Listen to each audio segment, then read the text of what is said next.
Assalamualaikum warahmatullahi wabarakatuh. Halo, perkenalkan nama saya Nurul Amalia. Saya adalah peserta Latsar CPNS 2026 di Pusdikmin Polri.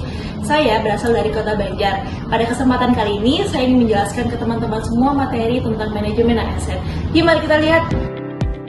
Oke, kita akan mulai ke materi yang pertama. Kita akan membahas tentang manajemen ASN. Teman-teman ada yang tahu nggak sih definisi dari manajemen ASN itu sendiri apa? Yuk kita lihat.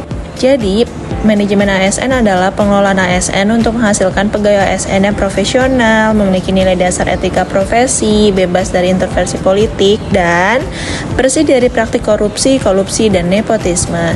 Itu merupakan dari definisi manajemen ASN. Nah, teman-teman ada yang tahu nggak sih peran dan tugasnya ASN? Yang pertama itu kita akan bahas peran ya. Perannya itu adalah perencana, pelaksana, dan pengawas penyelenggaraan tugas umum pemerintah dan pembangunan nasional. Kalau untuk tugasnya yaitu melaksanakan kebijakan yang dibuat oleh pejabat pembina kepegawaian sesuai dengan ketentuannya. Nah, yang kedua yaitu memberikan pelayanan publik yang profesional dan berkualitas. Oke, setelah itu di dalam manajemen ASN itu ada namanya merit system. Merit system adalah kebijakan dan manajemen ASN yang berdasarkan pada kualifikasi kompetensi dan kinerja secara adil dan wajar. Dengan tanpa membedakan latar belakang politik, ras, warna kulit, agama, asal-usul, jenis kelamin, status pernikahan, umur, atau kondisi kecatatan tertentu. Oke, sekarang kita akan membahas kedudukan, peran, dan kode etik ASN. Yang pertama, sebagai pedoman paduan birokrasi publik atau aparatur sipil negara dalam menjalankan tugas dan kewenangan agar tindakannya dinilai baik. Yang kedua, ada etika birokrasi, penting sebagai paduan norma bagi aparat birokrasi dalam menjalankan tugas dan pelayanan pada masyarakat.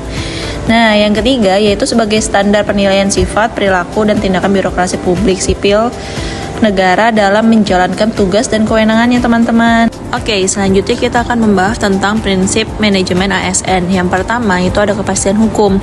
Pengelolaan ASN harus berlandaskan peraturan perundang-undangan sehingga setiap kebijakan dan keputusan memiliki dasar hukum yang jelas. Lalu yang kedua itu ada profesionalitas. ASN dikelola berdasarkan kualifikasi, kompetensi, dan kinerja, bukan karena faktor subjektif atau kepentingan tertentu.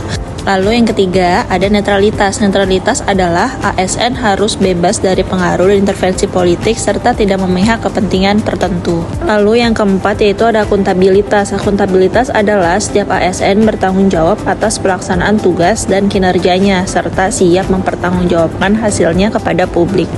Oke, selanjutnya selain ada prinsip, ada manfaat dari manajemen ASN juga loh. Yang pertama, meningkatkan profesionalisme ASN.